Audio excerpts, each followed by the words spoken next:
Muito bem, este é a Conexão Futura aqui na tela do seu canal Futura na TV e também estamos na internet. Você pode saber tudo sobre o nosso programa acessando o site que está aí na sua tela, futura.org.br/Conexão Futura. Bom, e em tempos de crise econômica, a principal preocupação do profissional que quer manter-se no emprego é mostrar um bom desempenho. Mas o acúmulo de atividades pode comprometer a qualidade da execução de algumas tarefas e muitas vezes até da saúde do trabalhador. E aí vem o lazer, que não é um luxo, mas é uma necessidade, que inclusive aumenta aí a disposição, a criatividade e prepara o nosso cérebro para a próxima jornada. Bom, e é sobre esse assunto que a gente vai falar aqui no programa de hoje. Para essa conversa, recebemos aqui no estúdio a especialista em gestão do tempo, Tatiane De Angela, que é mestre em liderança pela Universidade de Atlanta, nos Estados Unidos. Tudo bem, Tatiane? Bem-vinda à Conexão. Tudo ótimo, muito obrigada. É um prazer estar aqui. Prazer é nosso em recebê-la. E também conosco aqui no estúdio, ao meu lado, está o João Alexandre Borba. Ele é coach e psicólogo. Bem-vindo, João. Tudo bem com você? Eu que agradeço, tudo bem. Bom, e você em casa, como sempre, também é nosso convidado para acompanhar aí os próximos 25 minutos e refletir conosco como otimizar o seu tempo, ter tempo também para você aí poder desfrutar junto à sua família, fazer o que você gosta. Quero já começar aqui mostrando para você de casa, esse aqui que é o livro da Tatiane De Angela, Faça o Tempo Trabalhar para Você. Vamos mostrar aqui para a câmera 1 com o Guilherme Chagas, vai fechando aqui para a gente. Quero já saber da Tatiane, então, como é que a gente faz, Tatiane? Qual é o segredo? Como fazer o tempo trabalhar para a gente, né? A dúvida que todo mundo, todo profissional, todo mundo que tem aí que se dividir entre 1001 tarefas no dia a dia, quer responder, né? Claro, tudo é questão de método, é muita técnica. Então eu percebo que muitas vezes no dia a dia das empresas tem profissionais que tendem a centralizar as coisas para eles. E aí ao centralizar, fica muito no operacional, não tem tempo nem para o estratégico e acaba trabalhando muito mais dentro do tempo. Então quando eu falo do tempo trabalhar para nós, é porque não é quem trabalha mais que ganha mais dinheiro, por exemplo, e tem mais sucesso, mas é quem trabalha de forma inteligente, fazendo escolhas. Olha, isso aqui realmente é importante, isso aqui vai agregar valor na minha vida, isso aqui não é tão importante, então isso aqui é uma coisa que eu posso dizer não, isso aqui é algo que eu posso delegar para alguém da minha equipe, eu não preciso estar em todos os lugares ao mesmo tempo. E quando a pessoa vai tendo essa noção, essa organização do tempo, o histórico que eu tenho as pessoas falam, Tati, eu tenho muito mais tempo do que eu imaginava ter, porque agora o tempo rende e na hora que eu vou fazer a minha agenda eu penso, mas espera aí, por que eu estava tão sobrecarregada? Tem tanto espaço em branco aqui sobrando na minha agenda ainda. Então é justamente estabelecer essa técnica para você fazer o tempo render muito mais.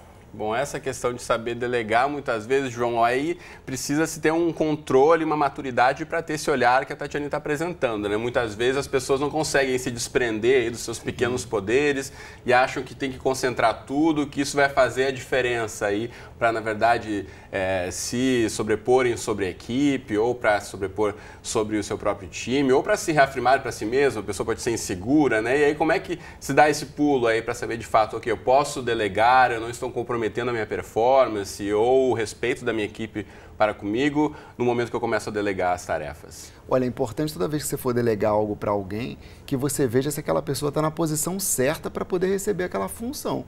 Porque senão a pessoa pode receber, de repente, uma atividade ou uma ação que ela não vai dar conta. Então a pessoa que vai delegar, ela tem que ser por natureza um líder, para poder transmitir para aquela pessoa que está recebendo a ação a função adequada para aquele papel.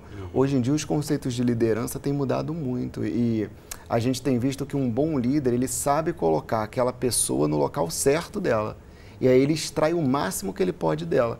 Com isso ele gera mais produtividade para a empresa, para o empreendimento dele e aí ele consegue ver um crescimento maior. Mas é essa a questão, né? Se a pessoa vê que muitas vezes o seu líder, seu chefe direto não tem muito esse perfil ou delega tarefas inadequadas, você dentro de um ambiente de trabalho, isso pode criar uma instabilidade, uma insatisfação muito grande, né? Como é que você tenta aí contornar isso se você não é a pessoa que recebe, na verdade, diretamente para tomar as decisões, Tatiane? Como é que você tenta se adequar a esse ambiente? É uma coisa que eu comento muito, é que tem que tomar o cuidado entre delegar e delargar. Então, não preciso ser só líder para delegar algumas coisas, até porque às vezes a gente começa a pegar muitas coisas de outros departamentos, não tem nada a ver. Mas é interessante, na hora que você for delegar, você acompanhar a pessoa, treinar, desenvolver, preparar e nos primeiros momentos acompanhar a execução. Porque é natural, a pessoa é novo para ela vai fazer alguma coisa errada, mas aí você estando perto nesse primeiro momento, ela vai aprender a andar com as próprias pernas e continuar depois. A questão é, nós precisamos ter clareza do que é importante para as nossas vidas. Por que as pessoas não delegam? Porque acham que tudo é importante. Então eu preciso estar em todas as reuniões, eu preciso fazer todos os relatórios, eu preciso fazer tudo do trabalho, seja ele operacional ou não, sozinha, porque eu faço com maestria, eu faço com excelência, o outro não vai fazer como eu faço. Essa é a mente, a forma de pensar de muitas pessoas. Só que quando eu paro e falo assim, peraí, qual é o meu objetivo? Até o final do ano, o que eu quero ter de resultado concreto? Seja aqui na empresa, seja para a minha vida. Aí você começa a olhar as suas tarefas e você pensa, o quanto que essa atividade me leva em direção ao meu objetivo. Se não levar em direção ao objetivo, ao propósito de vida, provavelmente não é tão importante. Aí a gente vai pesar. Uma pergunta que eu faço muito nas minhas palestras de treinamento é o quanto de tempo nós temos dedicado a coisas que realmente geram lucro. E o lucro não é só o lucro financeiro, é o lucro emocional, é o lucro de alegria, é de você falar, nossa, lucrei, fui eficaz, fui eficiente e consegui obter os melhores resultados ao final. Como é que você vê isso, João, em relação a essa questão de se adequar aí nesse momento inicial, eventualmente, de receber uma tarefa e se sentir à vontade ou não para receber e executá-la? Sim, a pessoa primeiro ela tem que ter uma noção de quais são os pontos fortes dela para poder ela começar a ir se movimentando na direção dessa tarefa. Eu gostei muito do que a Tatiana estava falando, porque eu vejo muito a questão da organização do tempo, de se organizar no dia a dia, eu vejo que isso está muito ligado à autoestima. No momento em que o indivíduo ele começa a se estimar, ele começa a procurar trabalhar melhor as diversas áreas da vida dele para poder ele não ter esse excesso de sobrecarga. Hoje em dia as pessoas estão muito associando a questão da produtividade a viverem ocupados. Você chega para alguém e pergunta, ei, como é que você está? Ah, eu estou super ocupado. E parece que isso é um status de uma super produção, como se isso fosse uma vantagem. E estar ocupado não significa você ser produtivo e estar dando resultados, necessariamente. Não, né? Pelo contrário, hoje em dia você está ocupado significa mais você estar num movimento de caos quase. Porque você não está conseguindo separar tempo para nada. E as pessoas elas não têm mais conseguido se organizar naturalmente. Hoje em dia elas estão muito sobrecarregadas.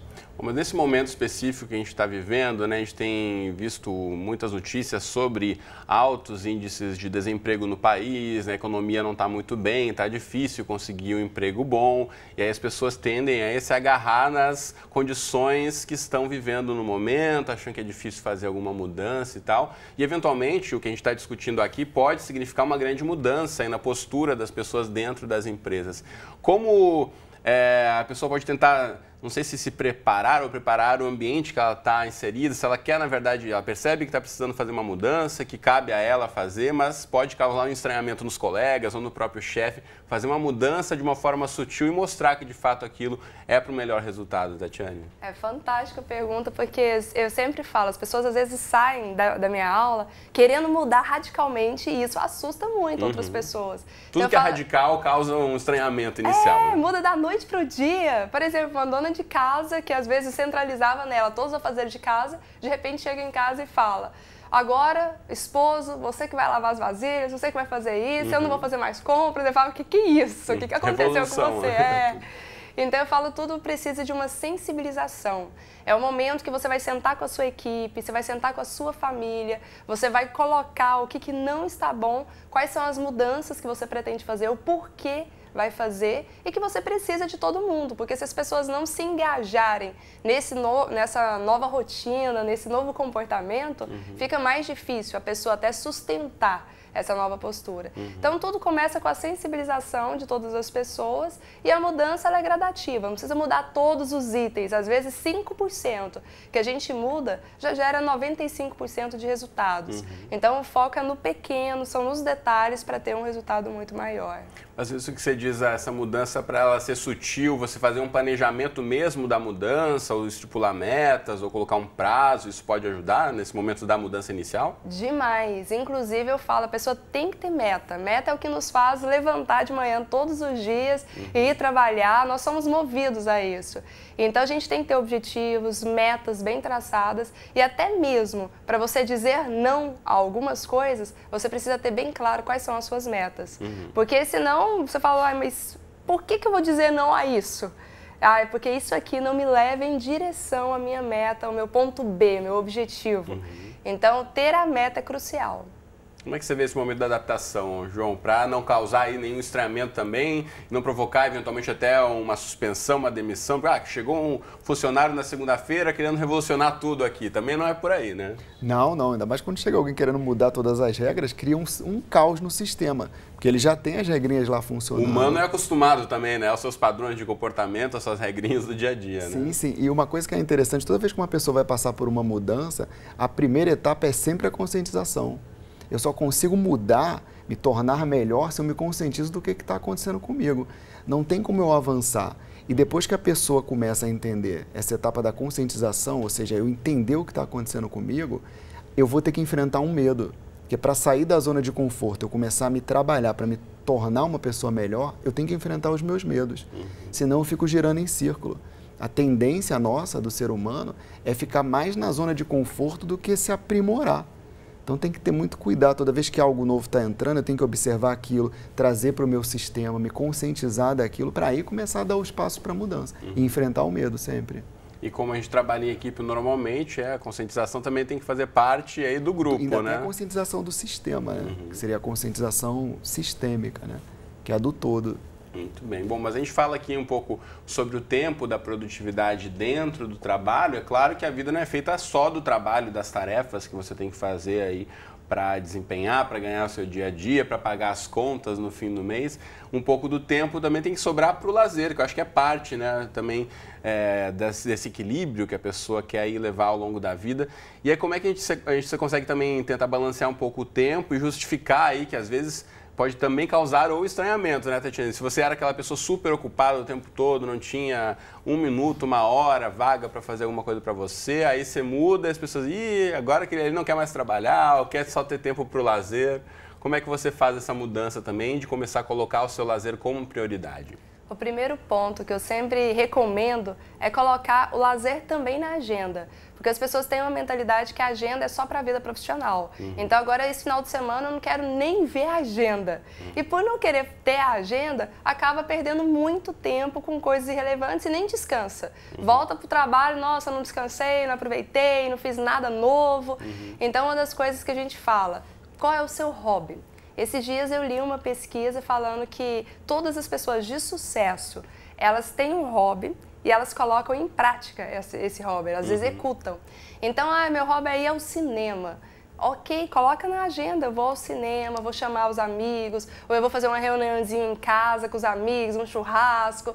Então, isso tem que ser planejado também. Planejar, inclusive, um momento de ócio. Eu quero ficar à toa, literalmente, mas aí é à toa mesmo, não vai ficar fazendo uma coisinha aqui, outra ali. É momento de meditar, de esparecer, tudo isso tem que ser planejado. E o outro ponto que eu observo muito, quem está muito ocupado, a gente comentou, falou, ser produtivo não é estar ocupado. Quem fica muito ocupado, ele geralmente mistura 3 momentos no trabalho dele ou mais. Ele chega para trabalhar e por não ter foco no trabalho, ele se perde muito com network, momento cafezinho, redes sociais. Rede social hoje em dia, né? Você redes entra sociais lá, é um dos ladrões do grande. tempo. Você entra na rede social, vou ficar só 5 minutos aqui. Uai, já passou 1 hora? Como assim? Então, as pessoas vão se perdendo em meio a esses ladrões do tempo e aí ela começa a estudar, às vezes vai fazer uma atividade do trabalho e fala, eu não estudei isso aqui direito, deixa eu treinar. Eu já peguei funcionário, por exemplo, assistindo vídeos no YouTube de treinamento, mas fica 1 hora assistindo um vídeo te ensinando a vender no meio do expediente. Então, eu falo, por que o expediente não anda rendendo? Porque a pessoa coloca um pouquinho de lazer, mas ela não tem a sensação de ter desfrutado do lazer. Ela coloca um pouquinho de treinamento, mas ela não tem a sensação de que ela estudou, de que ela estava um tempo reservado a isso. E o tempo que sobra, às vezes umas 4 horas, ela trabalha. E aí o que acontece? Chega no final do expediente ou no final do mês, não consegui atingir minha meta, os resultados, preciso ficar depois do expediente trabalhando para entregar os números. Então, e aí chega o chefe cobrando ali os seus resultados que você deveria ter desenvolvido ao longo do mês, né? Justamente. Então as pessoas têm que separar, olha, aqui é momento de trabalhar, vou focar no trabalho. Momento de estudar, eu vou determinar um horário para isso. Lazer, que é redes sociais, momento de cafezinho, network, conversar sobre coisas banais, triviais com outras pessoas, às vezes no horário do trabalho não vai ser o mais apropriado para isso. Se eu começar a fazer essa divisão, eu vou conseguir produzir tanto no meu trabalho que eu vou ser promovida, não vai ter essa questão da empregabilidade do momento atual que nós estamos vivendo. Então eu vou conseguir ser promovida, vai ter um monte de oportunidades batendo na minha porta, vou conseguir fazer todo o trabalho e sair do expediente com a mente livre, sem preocupações, nossa, ficou isso pendente, ficou aquilo, não. Eu vou sair tranquila para poder curtir, ir ao cinema e fazer as coisas que eu mais gosto. Sem a culpa também de ter deixado tarefas para trás. Sem a culpa, porque tem pessoa que se diverte e não está se divertindo, na verdade. Está preocupado, nossa, tem que fazer isso, mas deixa eu aproveitar. Ou até vai para o cinema e fica, deixei aquilo para trás, não aproveitei aquilo direito, não acabei aquela tarefa. Você pode acabar gerando uma bola de neve ainda de estresse e você não consegue se organizar, né? Como é que você vê isso, João? De, na verdade, ter um tempo determinado aí para o lazer também, para poder recuperar as energias, tem que fazer parte da rotina de todos também, não só o trabalho, né? Esse momento para respirar, ou não fazer nada, ou fazer o que se quer, né? Sim, com certeza. Tu sabe que tem um psicólogo húngaro, o Mihaly, ele fez um experimento na década de 70, se não me engano, e ele pegou várias pessoas, vários participantes, e ele privou eles de ter prazer ao longo do dia. E ele descobriu que no final de um dia sem ter prazer, as pessoas estavam com dor de cabeça e com a energia delas de vida mais baixa. E aí no segundo dia, quando ele terminou e todo mundo ainda continuava estressado, as pessoas já estavam começando a apresentar sinais de transtornos de ansiedade. Ou seja, só com 2 dias sem ter prazer nenhum. Tu imagina uma pessoa, um workaholic, que não mergulha no prazer, fica o dia inteiro trabalhando freneticamente. Ou seja, o prazer ele é essencial, que nem a Tatiana estava falando. Ter também ele dentro da agenda é fundamental. O problema que eu vejo na hora das pessoas se organizarem com relação ao prazer é a questão da conscientização, que eu falei. Tanto que, quando eu estou atuando como coach de alguém que está numa situação assim, o primeiro passo que eu coloco é, vamos parar para poder você ver o que é que você quer. O que você quer trabalhar na tua vida, o que você quer definir, para poder ter o tempo começar a se estruturar em cima disso, para traçar qual é a sua prioridade e não as suas prioridades. Porque a palavra prioridade, ela vem, se você for verificar a origem dela, vem de primeiro, né? E primeiro é um só, não tem primeiros lugares, não é primeiro, né? Então, quando a gente seleciona o que está lá em cima no topo, fica mais fácil de eu ir me estruturando. Aí depois... Agora, por que é tão difícil para as pessoas estipularem uma prioridade apenas, né? Parece que a gente tem uma pressão que a gente tem que fazer tudo ao mesmo tempo, que a gente tem que dar conta de tudo e que tem que ser excelente em tudo, né? Como é que a gente tenta desenvolver um pouco essa habilidade de saber, ter uma clareza aí do que é o mais importante? Então, eu gosto de trabalhar muito com a ideia de que a pessoa precisa aprender a utilizar 3 grandes poderes. O primeiro deles seria o poder da clareza, ou seja, eu preciso entender o que eu quero, clarear minha mente para determinado foco, para eu começar a avançar. Depois que eu clareio isso, que já não é fácil clarear, porque eu preciso me conscientizar, sair do mundo da lua, ou aterrissar aqui para determinar onde eu quero chegar. Depois que eu clarei isso, o segundo poder seria o da decisão. Ou seja, eu preciso me comprometer com aquilo e tomar uma decisão. Eu vou cumprir aquilo que eu detectei que eu quero. E aí o terceiro poder seria o poder dos limites. O que é o poder dos limites? Eu vou parar para poder delimitar esse espaço de aprendizado, de conquistas, para que nada externo fique me invadindo. Por exemplo, eu não ficar caindo nas tentações das redes sociais, não ficar atendendo telefonema toda hora, não ficar querendo ver TV, série, para que eu consiga fechar um ambiente propício para que eu renda, para que eu possa produzir cada vez mais e avançar, né, na direção do meu objetivo. Esse é o terceiro ponto, que é a questão do limite, me remete à questão do aprender a dizer não, né? Muitas vezes você está ali trabalhando, até você está concentrado numa tarefa, e chega alguém liga, você atende as demandas externas e não para e diz, não, só um pouquinho, eu estou com uma prioridade aqui, na verdade, levando aqui ao primeiro lugar o que eu tenho que fazer primeiro, né? Acho que o aprender a dizer não também é um passo, um exercício para muita gente, né, Tatiane? Com certeza. Você comentando, eu lembrei de um vídeo que eu gravei esses dias, falando assim, procrastinar pode ser bom. Porque todo mundo fica, procrastinar é muito ruim, adiar, deixar para amanhã o que pode ser feito hoje. E aí eu peguei e falei assim, que tal a gente experimentar procrastinar prazeres imediatos?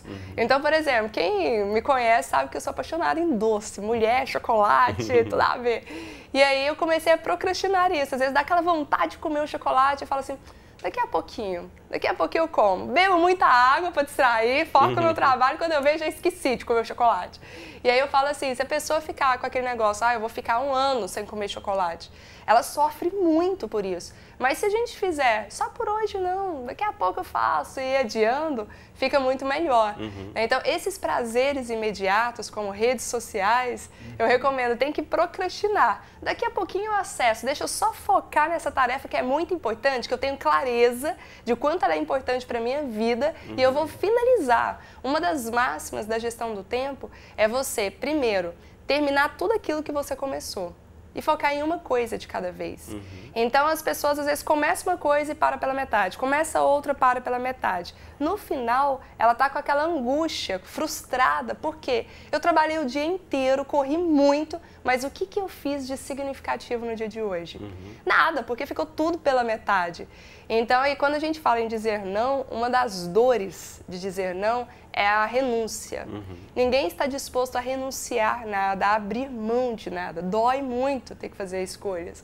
Então, na hora que eu falo, eu vou escolher fazer isso, ao invés disso, a sensação que a gente tem é, eu vou perder.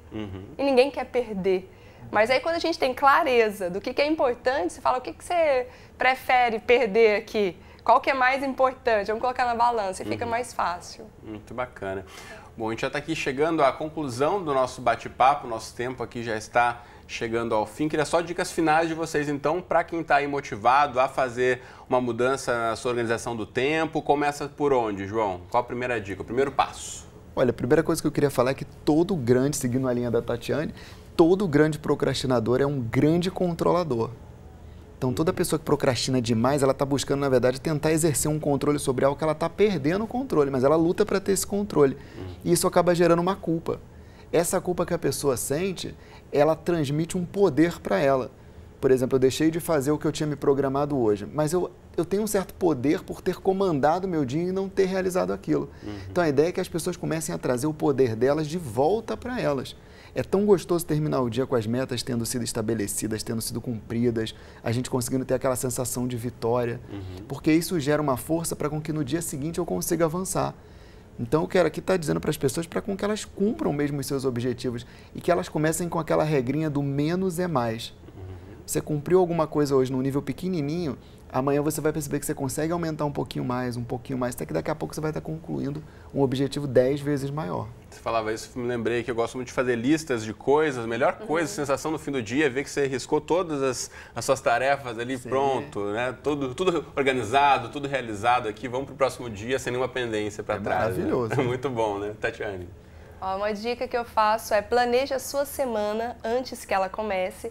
E quando eu falo em planejar a sua semana, significa acordar, porque a nossa manhã é o momento mais precioso do nosso dia, em nível de concentração, em nível de entrega, de rendimento mesmo. Então tem pessoas que começam a manhã pensando, durante o dia eu vejo o que eu vou fazer. Aí a primeira coisa que faz é abrir e-mails. No e-mail, 80% não é importante. O restante e aí você vai ficar naquele arsenal de coisas. Então, o que é o ideal? Ao invés de levantar, fazer e-mail, coisas não importantes, escolha aquilo que tem mais importância para você e comece o seu dia com uma realização. Aí, nessa lista que vocês fazem, vão ticando, e isso é ótimo, porque a comemoração no final do dia é muito importante, é bom você falar assim, nossa, minha manhã já rendeu tanto. Quando a manhã rende, o restante do dia tende também a ser muito promissor. E a pessoa chega no final com aquela realização, aí é o que o João comentou, ele falou assim, você vai trabalhar muito, mas você vai trabalhar tão realizado, não vai ser aquela frustração, não vai ser aquele trabalho entediante, que você vai gerar um nível de estresse, de ansiedade muito grande. E uma das recomendações que eu faço muito é fazer uma reunião consigo mesmo. Como assim? A gente reúne com tanta gente, reúne com presidente de empresa, com clientes, com funcionários. E por que você não se reúne com você mesmo? E essa reunião é um momento que você não vai fazer nada de tarefa, não vai ficar conectado nas redes sociais. É um momento onde você vai pensar sobre a sua vida, sobre as suas escolhas, sobre as estratégias, o que tem dado certo, o que não tem dado certo, o que eu vou mudar a partir de agora. É meio que um auto-coach. E quando a pessoa tira, pelo menos uma vez por semana, para fazer esse auto-coach, ela consegue alinhar estratégias fantásticas para a vida dela e, portanto, o resultado passa a acontecer. E quando o resultado está acontecendo, eu falo que é igual o time de futebol. Eles estão jogando e estão ganhando. O nível de energia é tão contagiante que as coisas acontecem. Agora, quando a pessoa está perdendo, virar o jogo, a gente viu isso na Copa do Brasil. Virar o jogo, quando já está ali 5-1 ou 5-0, 7, fala, meu Deus, não tem mais. E aí o fracasso, aquela energia negativa, ela vem e a pessoa não consegue ser mais tão produtiva. Então é bom evitar chegar ao 7-1 aí enquanto há tempo, né? No sinal de alerta, pare e faça essa reunião com você mesmo. Essa dica é ótima, né? Quem sabe você aproveita agora, ao finzinho do nosso bate-papo, e tira um momento aí para você também refletir sobre as suas prioridades, porque aqui o nosso tempo já acabou. Então, falando tanto em tempo, né? Eu tenho também que coordenar o nosso tempo aqui. Preciso agradecer aos dois. Então, muito obrigado pela presença. Um prazer conversar com vocês. Obrigado. Valeu. Obrigada. Você de casa, a gente espera ter contribuído para você também refletir sobre a sua rotina. Tire um tempinho para você eleger as suas prioridades. E não esqueça sempre de conferir o Conexão Futura aí, quando o seu tempo permitir, aqui na tela da TV ou qualquer hora do dia e da noite no nosso site. O endereço está aqui embaixo. Um abraço e até a próxima.